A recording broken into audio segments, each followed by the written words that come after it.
A të ka ndodhur ndonjëherë që telefoni të ngrohet edhe kur po e përdor për gjëra të thjeshta? Pse ndodh kjo? A është normale apo një shenjë për ndonjë problem? Sot do ta shpjegojmë shkencën dhe arsyet e vërteta pse telefonat nxehen. Fillimisht duhet të kuptojmë se telefoni punon me një procesor që funksionon po ashtu si kompjuteri, vetëm më i vogël dhe më kompakt. Sa më shumë detyra që i jep telefonit, aq më shumë puna i shtohet procesorit.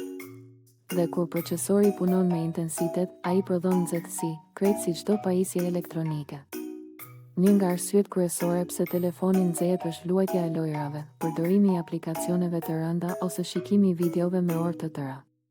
Këto aplikacione detyrojnë procesorin, kartën grafike dhe memorien të punojnë fort, duke çuar në temperaturë më të lartë. Një tjetër arsye shumë e zakonshme është karikimi i telefonit. Gjatë karikimit, bateria e telefonit mbushet me energji elektrike dhe kjo shkakton ngrohje.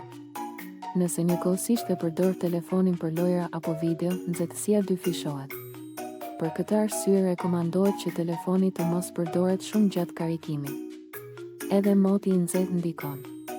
Kur jashtë është shumë vapë, telefoni nuk ka ku ta shpërndajë nxehtësinë e tepërt. E njëjta gjë ndodh në makinë nëse e lë telefonin në diell. Pajisjet elektronike janë shumë të ndjeshme ndaj temperaturave të larta. Një faktor tjetër që shumë njerëz nuk e dinë është mbi ngarkesa nga aplikacionet në prapavi.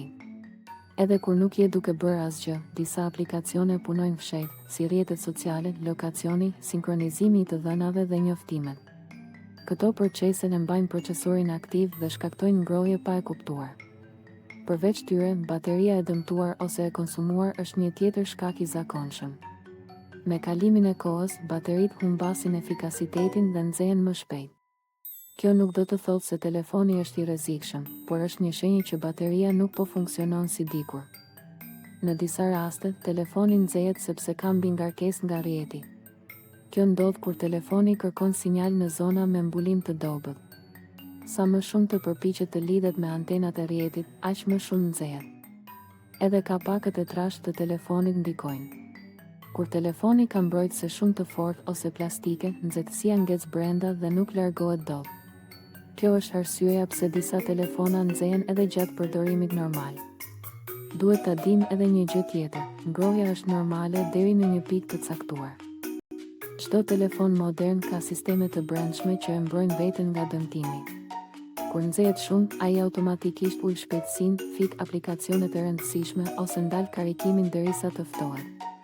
Pra, pse nxehet telefoni? Sepse procesori punon shumë, bateria karikohet, rrjeti është i dobët, aplikacionet janë të hapura në prapavi, ose thjesht kushtet e jashtme janë të nxehta. Të gjitha këto janë plotësisht normale në përdorimin e përditshëm. Herën tjetër kur telefoni yt nxehet, mos u shqetëso menjëherë. Në shumicën e rasteve është diçka e thjeshtë dhe e përkohshme. Thjesht lëre të pushoj pak, mbyll disa aplikacione, ose largoje nga dielli dhe gjithçka kthehet në normalitet. Kaq për sot nga Pse ndodh. Nëse të pëlqeu ky shpjegim, vazhdo të na ndjekësh për më shumë tema interesante dhe të dobishme.